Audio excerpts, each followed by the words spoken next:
Hello, welcome to Fiberchats. My name is Irina. I'm the host of Fiberchats. And today my guest is all the way from Sydney, Australia, Nihan Altuntas. Welcome. Hi. I stumbled on your account. Usually, I see some interesting accounts and I'm starting to follow them. Your account stopped me in my tracks. I have never seen anything like that. So I just had to reach out to you and I had to get you on this show because it was you have very unique knitwear design approach. You don't follow the patterns, right? Patterns are not my thing. And a confession, I don't even know how to read them, to be honest. So let's talk about how you started. Let's go all the way to the very beginning. When did you Okay. learn how to knit?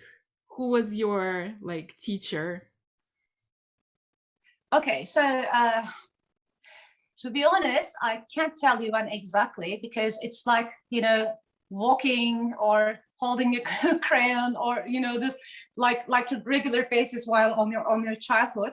It's I'm I'm actually thinking it's everything starts with a love story because my mom and dad they got married pretty young ages, so and they decided to just travel around, travel all around the world, and then I grew up mostly on my very early childhood with my grandma and auntie, and I had the best childhood, in a farm with lots of little pets around me, and then of course when you grow up with grandma and auntie, you're learning, somehow the crochet, knitting, and sewing, and so many embroidering, so many that kind of crafts are coming in a package.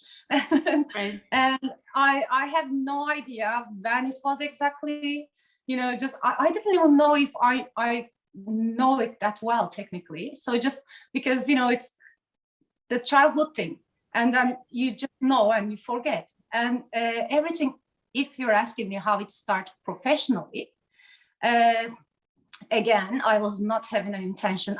Let's, I have a skill, let's use it for business purpose. But I was studying cinema. I'm actually, I was studying and even working in cinema and television business industry. And on my university years, I was going to university in a different city, which is in the middle of Anatolia and quite cold in winter time. And I was walking from the university to home, and on the display window, I just fell in love with Nike shoes. And everything started with those boots, in the winter shoes. But they were so gorgeous, but so unique and so different, and actually quite chunky and masculine, but there's a neon bright orange stripes. And I was thinking, I want them, but there is nothing matching in my wardrobe to wear this. And I just grabbed them as a birthday gift for myself. I just grabbed them. And again, while walking, I was just passed by in a craft shop, which I always love. And I just saw exactly the same shade of this light, bright neon orange color, Right. a chunky zipper. And I found myself inside, and I went out with 12 balls of charcoal wools and then that zipper. And then I just made myself a matching sweater to wear with. Then, of course, all my friends, and then back in that time, my boyfriend, and everybody started to ask me, I want to jumper from you. I want to jumper from you. I want to jumper from you. And I was just enjoying it as a hobby. I was making for them as well. And then I went, the university finished, and one of my friends, she's half German, half Turkish, and she was having a beautiful coffee shop. And obviously the German expats living in Istanbul were going there. It's like a meeting spot for everybody. Right. And she just asked me, I know you're knitting, and can you please come and give workshops for my clients, but for once a week? I said, why not? And then from them, I learned Etsy, and my Etsy journey started. It was just for fun. I was just knitting, and then I was just posting, 6 months, nothing happened, nothing. And I was also working in a film industry and also in a TV channel as an editor. Then after 6 months, the first order turned up, and the same night, 3 more. I was like, oh, something's going on. And I just Googled my name, and I realized that someone, that like 10, 15 years ago, the bloggers were quite in. Right. And then one of the bloggers just mentioned my name, just coincidence. And then everything turned, and just after maybe 2 months, I quit my job. And I found myself, sitting on the couches and then constantly knitting. You know what I find interesting? That it started with the Nike shoes and their slogan is just do it. So maybe that was the sign, when you saw that pair of Nike shoes in the... There is no coincidence.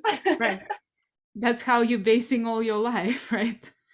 So let's talk about Turkey and growing up in Turkey. There is basically like a huge culture of knitting and embroidery there, like I know, and the yarn industry is huge. When you were growing up, like everybody else was also knitting, or was it like rare?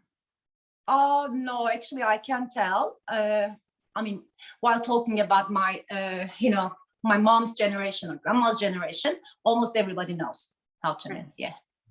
But not only knitting, handcrafts have quite,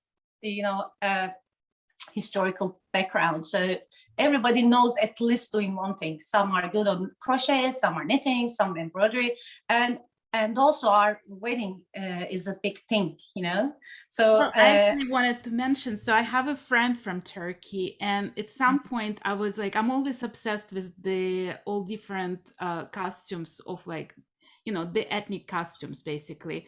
Like I remember like growing up, I was probably like 9. I read some article about saris, and I was like, oh my God, like I want to one day just wrap myself in sari, right? So I always was like looking at the Moroccan costumes and Yemeni costumes, and like in Turkish have this most gorgeous wedding attire. It's just like beautiful. Yeah. I mean, not only because the wedding period, we all saying we are quite like sort of modern families now, but I'm talking about the general, or maybe I'm talking about the previous generations. Right. Since their teenager, period, they start getting ready for that, and they're making their all the bed sheets and towels, and then they're decorating somehow. They know they all are handmade, and then they put in the wooden boxes, and this is when they're getting married, everything is ready and handmade, and then made by themselves. That's it's tradition, sort of such thing, yeah. Right. So okay, so you got into the business at the beginning, and it was just you knitting home on the sofa. How did it grow from that to like opening a company, basically, and like making it a thing? Oh, my business journey is actually like a roller coaster. And what happened, I before the university, I actually was going to French college, and I finished the French college, then university, and my father was so proud. They gave me the best education, 3 languages, and then I was keep traveling around the world, and I was quite sort of feeling myself. And the universities ended up, and I was on the couch knitting, and I heard my father talking with someone on the phone, and obviously the friend is asking me, what I'm doing after university about job. And I realized that my father answered, she's looking for a job. And I said, why did you say that? I have a job and I'm doing quite well. Why did you say that? I said, I gave you the best education, not for sitting on the couch and knitting. I said, why? Right.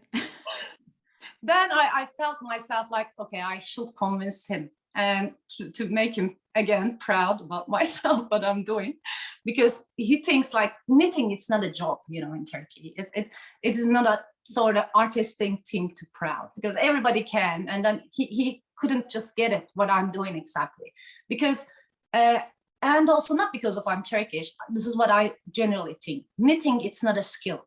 After They 4 or consider 5 it a years old, hobby. Yeah. everybody technically can learn how to knit. But the skill part is something else.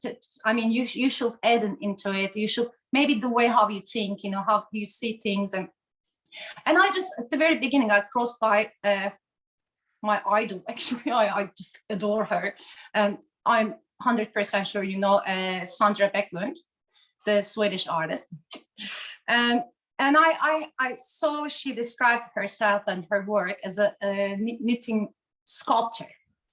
And that grabbed me, and that actually gave me the pat, you know, because I was no idea how to read the pattern, nothing, but I was so intensely interested about the body proportions and then how to play around it, you know, and then play with the forms, and then just I was keep trying to invent my own technique. And maybe just because of I'm sort of a bit lazy, that can be another thing too.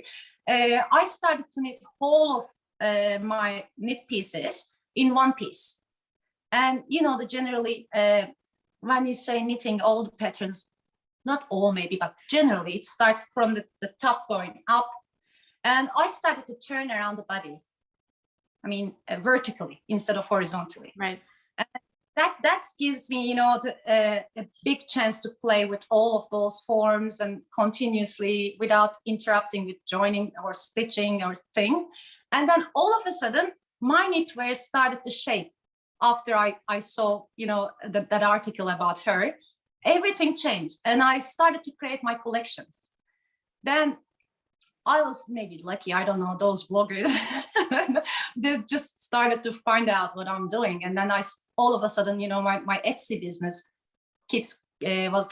was keeping growing. And then I started to get some interviews with Vogue Knitting, and you know, I collaborated with really, really awesome places, you know, some art galleries, and it was going awesome. Then I opened up my studio, and it's a very, very, very first big order.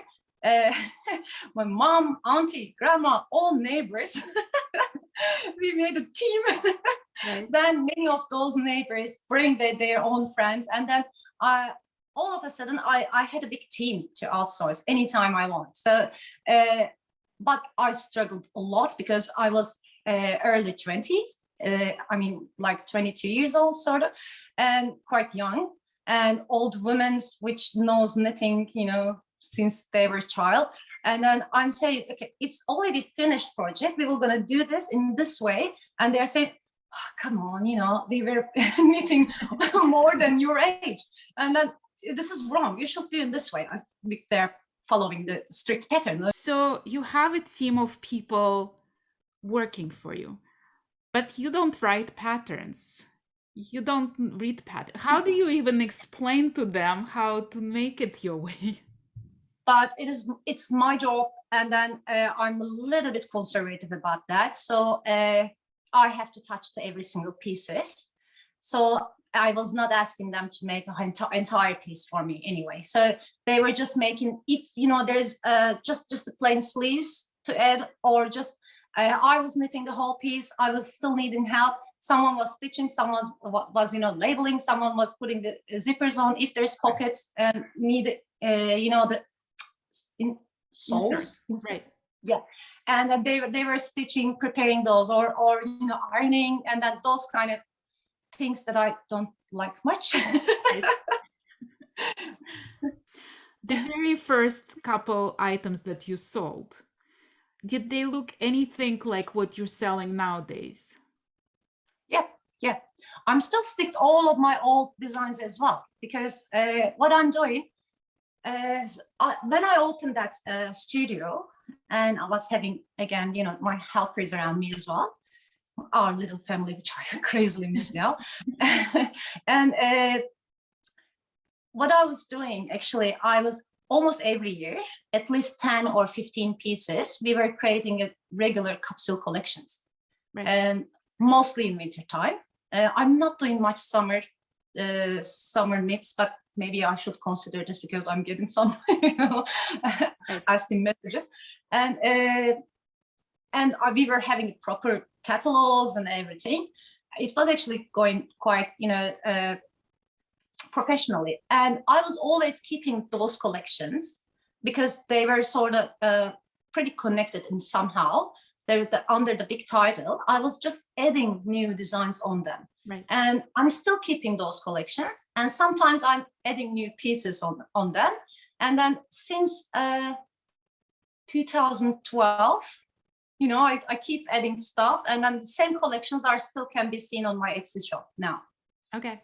Do you have any particular like one design that you consider your signature design and you're like most proud of? I have actually quite a few of those, but for me personally, I'm still in love with my own aqua collection. Aqua collection is I'm using actually basically the cable works, but as you know, I'm how to say.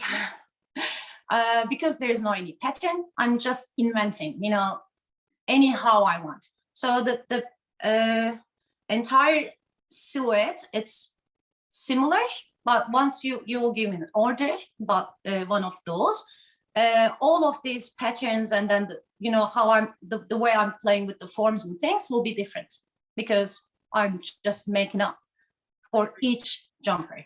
So I love that because it's giving me every time that I'm not knitting the same jumper. And that's another thing. I'm not enjoying making this exact same thing again. That's maybe you that already catch your attention. Maybe that's why I don't have any doubled pieces like, socks or gloves. I'm not making the second sock syndrome. Right. I want to ask you about that wig on the back of you. So that picture what caught my attention the very first time when we talked. And like I immediately asked you, I was like, oh my God, I was just showing my husband this picture of you. And so you made this wig, you knitted it, right?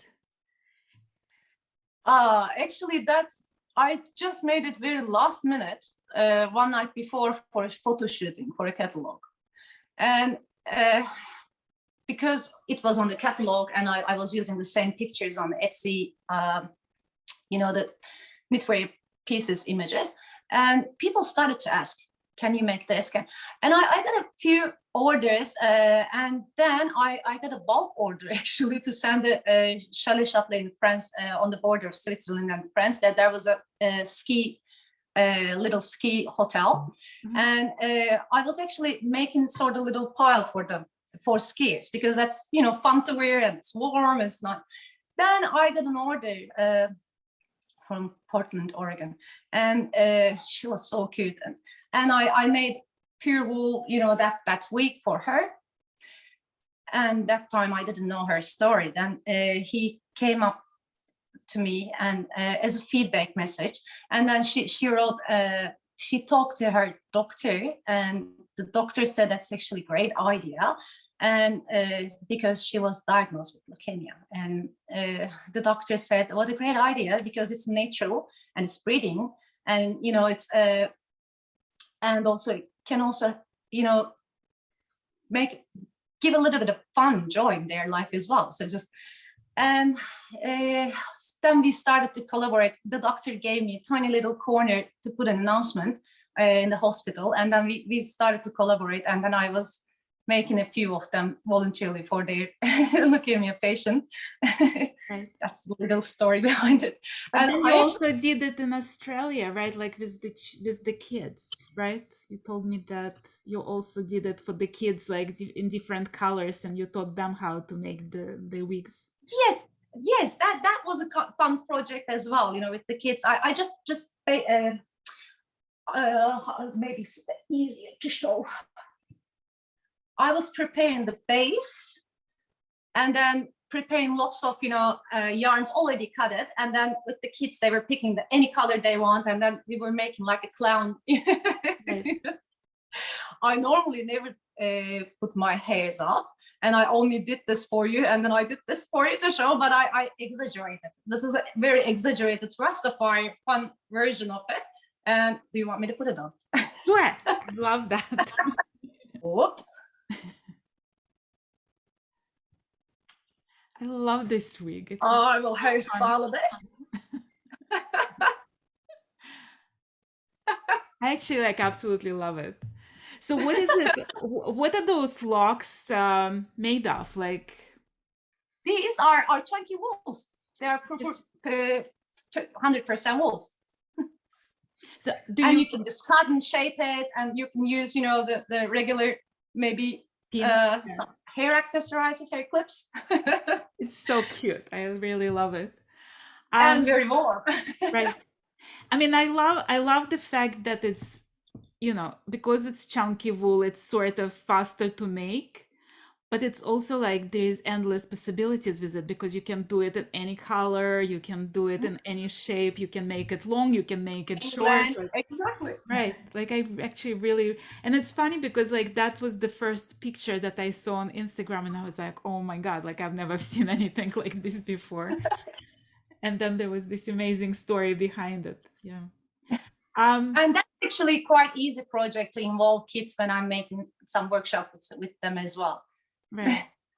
Yeah, and then it gives the people who like dealing with this horrible disease some like creative outlet and the way to forget their trouble and just have fun with it, and then it's a wearable piece, so it's Yeah. like beautiful. So recently you also got into the jewelry making. How did that happen? Like, did you feel like you don't have enough challenges in your life that you needed new Never, ideas? never enough. Actually, it's not a new thing. When I was at university, I was also making jewelry as well, and I opened up my first personal exhibition back in Istanbul, and just after university, then I had 3 of them, collectively or personally. Just after I came from New York to Sydney, and I obviously couldn't hold my studio back in Istanbul. I had to close that one. That means one-man show started, and no more, Right. my crew is not there anymore. The studio is not there anymore. And I was quite lucky. I was collaborating with a couple of yarn manufacturer, and I was having their key for their, stock rooms, warehouses, and then the material was crazy cheap, and that was like Alice in Wonderland for me. But since I came here, I struggled a bit because material was so expensive, and I couldn't be able to provide the same prices for my customers anymore.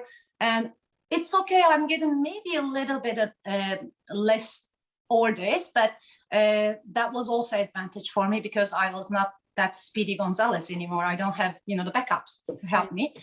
So, but I was thinking maybe I should build another business. Then the Crema House started. And this is how it has been born, because I was also keep doing constantly new stuff, trying new things, and maybe the rugs or weaving and embroideries and, this and that. And I was also designing constantly things that I can't make by myself.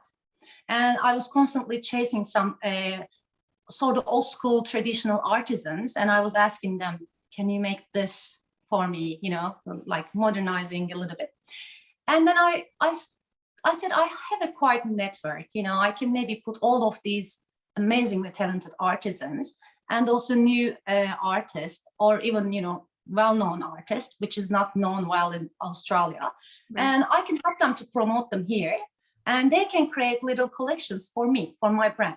And I can also continue to designing, and then, to make a little bit my ego happy, because I was sort of a bit down, I was feeling like I'm losing my job. So, and I can also keep doing whatever I'm doing and enjoying it at the same time.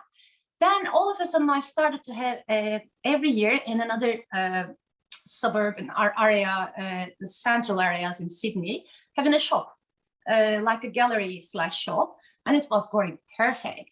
And I started to meet so many new artists. And then one of them, maybe she's regretful now, I don't know. But I said one day, can I go into your ceramic studio? And then after that day, all of a sudden I found myself in the porcelain world, it still keep going on. And then I started to just join forces, you know, that I know crochet, knitting, and jewelries, and then porcelain, and how I can put all of those together. And I started to make constantly. Then Cram House became sort of my the back playground. And now, because of COVID, just before the COVID, I had to close my gallery, and I'm still renewing my website. But this jewelry stuff and porcelain stuff, that's my new, how to say, it's a bit more than passion, maybe addiction. What influences you when you design your jewelry? Because it's also like has very unique look to it. Hi, thank you. Okay, what was one of my older friends, she's living in New York. She made a huge trip in Mexico, Peru, Incas, Guatemala, and that area. And one day I was reading her book, and it was quite impressive actually. And then I just made a little bit of research, because I'm always into history. I love archaeology, I love anthropology, and I just love learning more about our humanity roots. And Anatolia, just when I grew up, it's already a huge source for it. Wherever you turn your head, there is some ruins and the antique cities, and I always love getting lost in them. So when I was reading this, I actually find out there's actually so many similarities. My husband is a Kiwi, and I'm reading about Maoris and Anatolian shamans and Aboriginal people, or Incas and Mayans and Aztecs, and I'm so enjoying. It's like a game, maybe the finding the mutual points about on our back. And then I saw a couple of bird tattoos, and I just fell in love. They look a bit historical, primitive, but also fun, and it's so beautiful. I already adore birds. That's an Aquarius thing, I think. And then I just try to play. I'm not awesome on illustration, so I have to maybe confess, I influenced from those birds, and I changed them a little bit. Then I made I ordered some molds, and then I carried 22 kilos of Limoges porcelain on my backpack from all the way to Turkey from here. Visit home. Then I started to make them, and I started to combine with evil eyes, and I started to combine them with this, the iconic shape of eagle heads from our Anatolian culture, and I'm combining those, and keeps reading about the birds, about which gemstones I'm using, which sort of iconic shape I'm using, and then they're all blending and matching in a so spiritual way actually, and I started to so enjoying that. So and I'm also constantly given the background of the meanings, the spiritual meanings of those. So it's not only the jewelry making, but I just maybe just because of this lockdown thing, that kept me quite busy. How do you see, like, if you could do anything at all, right? Like if money was not an issue, if time was not an issue, what would you spend most time on? Yeah, knitting will always be in my life, definitely, because this is the very first time I was away from knitting because of those jewelries. Not complaining at all, but it feels a bit weird. And knitting will always be in it. Porcelain, I want to keep it constantly after now. Maybe can be jewelry, maybe can be in another form, not decided yet, but just, I'm so enjoying learning more and more about that. What else can be?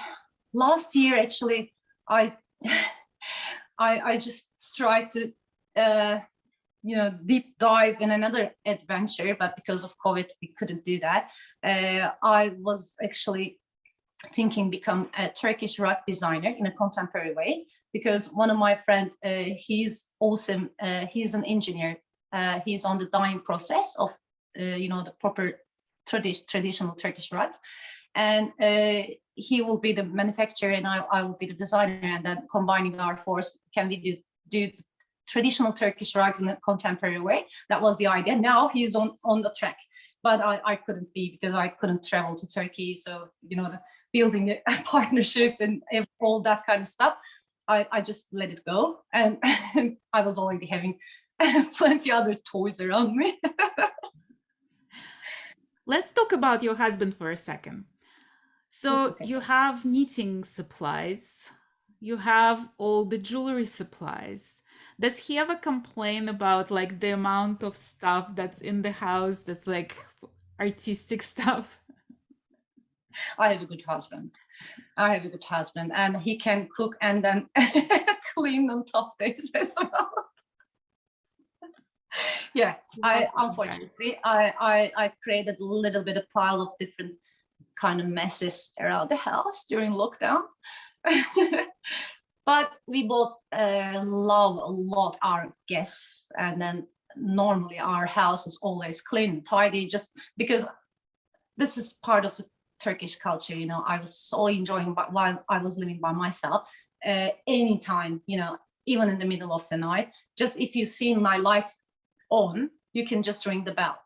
Right. So we're still trying to keep doing this in Australia. It is not an Australian thing, but still I'm telling all of my friends, you know, if you'll pass by and you don't ring my bell, I will be offended. So just so we are trying to make sure, and we don't have a child, so that's another advantage maybe. Right. And we are trying to keep, at least downstairs, always tidy.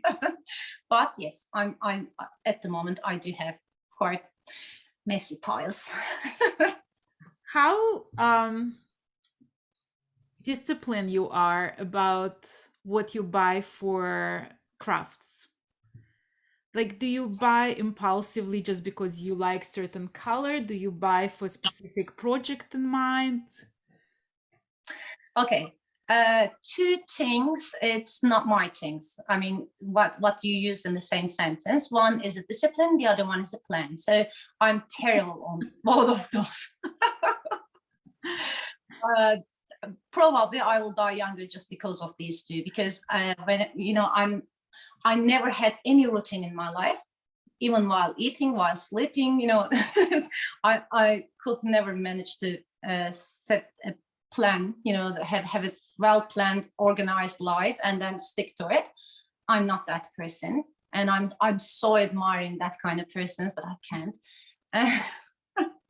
So what I'm doing, actually, I'm doing this. I'm number one purpose. I'm doing this. It's me. I'm doing this for myself. If I am happy, somehow that passes to others. So I have to be happy the first. And I'm making this in navy because I like navy. I'm not thinking, oh, navy can sell faster, because I like navy, and I'm thinking, if no one will buy, I will wear it. Right. And I'm making this first, but I always working already on custom order basis, not for jewelries, unfortunately, because I still couldn't buy a kiln for myself. But for those, for my knitwears, I'm always working on custom basis. So I'm always, you know, reproducing everything depending their size and color and material request. So while trying to resource my materials, yes, I'm not doing this in an order, in a specific plan. You know, no, not at all. I'm just well, I wanted to ask you about the custom orders, right? So it's not the same thing to make something in size extra small as it is to make it in size 5x. Some things look different, some things are positioned differently. How do you do all the sizing? How do you figure all of that out? Okay, that's actually a pretty good question. And this is what I actually tried to mention before. So if there is a skill part in this, in my knitting business, maybe my biggest skill can be, you know, understanding well the body proportions and playing around it. So, and the best compliment I love getting, there's actually two. One is, where did you buy this sweater? because I prefer this one rather than did you make this, because that shows me it is so perfectly done. It's almost look like machine made. And I'm also a little bit of OCD person, perfectionist. So it has to be without a mistake. I have no pity to my work after hours and hours. If I realize tiny little mistake and no one will see, but I know it's there and I already hear, I can just restart. So I'm not drawing. I'm not making, the cutting papers and making the patterns to work for the measurements on them. To be honest, I do have some charts just for emergency cases, but I believe that can be maybe my main skill.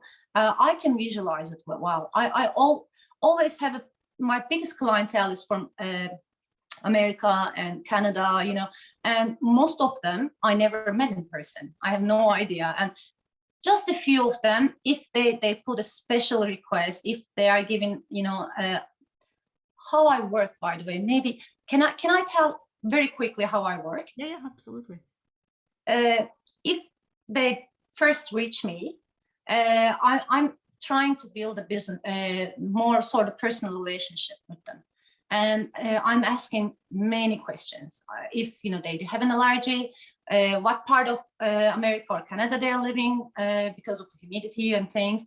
And then we are sharing so many things, and I have quite a bit of idea about their personality, and if they have any health issues, if they are a jumper person, and I always use natural materials.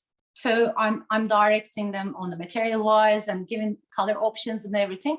And also sometimes if they do have a specific request, can be decoupled, for example, can be like me, I do have a monkey arms, can have, the longer arms than usual. So if they put that kind of stuff on the what request as an my questions, then I'm asking maybe a photo of them, and that's it. And I'm just grabbing my my yarns and then knitting needles and start. That's amazing, actually, because I feel like that's the most difficult part of that, everybody's trying to convince me for giving more courses about knitting. Teaching is another skill, and I'm not sure if I have it or not. And because teaching is something based on some rules and then patterns to follow, and I'm not following them. So how to teach? And now I'm thinking to organize a workshop for adults. Before I already worked with kids. Before I already made sort of social gathering fun nights, around knitting with knitters, with the bubbly glass. But if we're talking about teaching something, I was thinking maybe that might be my thing. So I can give sort of, rules of thumbs, the golden little hints that they can't find in YouTube. So that's sort of a future project I'm thinking about. I think it's an excellent idea, because this is a thing that I hear designers struggling with the most, like how to grade the sweater, how to grade their work to fit different body types. And there is such a variety of body types, what fit men doesn't fit women. They all come in different sizes and different shapes, it's what looks perfect on one person looks ridiculous on another. So I think this is definitely would be interesting for a lot of people, how to customize, how to adjust. I think so. I just want to, I know I have to pick my words very carefully, because so many knitters will watch this. But I just want to give to someone, if I will charge for it. I just want to give to them something that they can't find anywhere else. Right. Just so like a tiny little example that might be, maybe your followers also can direct me if they were going to like it or not. I don't know. It's just for example, if you were going to start knitting a baby, normally how you measure it, if you don't have any pattern, any specific stitch amount or anything. How you measure it Like logically? you'll make the swatch and you measure your head and then you'll see the if the swatch Normally, matches. yeah, logically, everybody is getting the diameter of their head, right? This is wrong. Not wrong, but there is an easier way. I mean, normally, every human body proportion, it's just magic. So you can just use, can I get up? Yeah. I will get up. You can just use the between your hip bones and then the waist of your regular jumper, your favorite jumper. Right. This is the diameter of your head. Who knew? You see, that's why I love That Fiberchats never because changes. you learn Always something. works. Try it. It's always work. You can try it. You can transform your old jumpers to Benny in that way. That's amazing. That's like actually mind bending. That kind of little things maybe I can give that. Right. I love that. Well, if the viewers of this program think that this is the class that they would love to take, write it in the comments and maybe we'll organize something on Zoom. Oh yeah, not sure about how good my knitting terminology in English, but I should work on that because I'm not sure. I'm already quite familiar with cameras, and I'm not a sort of timid person in front of cameras, but still I just can't be sure going online and giving courses online. But maybe You know what I if find interesting? Like I actually had this discussion with another person I interviewed, Scott Strong Wallace. So he has his own podcast on YouTube and he just goes in front of the camera and he talks about things he needed and things he's working on, like, so it's him against the camera. And I told him, you know what, like I'm not even sure if, like, I feel like what you're doing is much harder because it's just you and the camera, so it's very unnerving. Like I feel like when I'm talking to another person, I have another person at the end of the, on the other side of the screen, so it's easier, it's a conversation. But if it's just me and the camera, I'm free, I freeze. yeah. So it's a different skill level. It's something that, like, it's one thing to know how to knit, it's another. Technology is like a whole different animal basically. I don't know how I will gonna survive after COVID because I'm also so how to say I love touching. Just if someone is sitting next to me, I can just grab it and then show him or her how to make it. Just using our both fingers together on the same needles. But how to make this when there is a camera? It's just this is why maybe I'm saying teaching is a different skill. Maybe I don't have it. We will test it. Well, you don't know if you have it until you try. So maybe you'll True. try first and then we'll figure it out. So what are you working on right now? Like what's in the plans for the rest of this year? Oh, so many plans, always. um, okay, so 2 days ago, I just finished this one.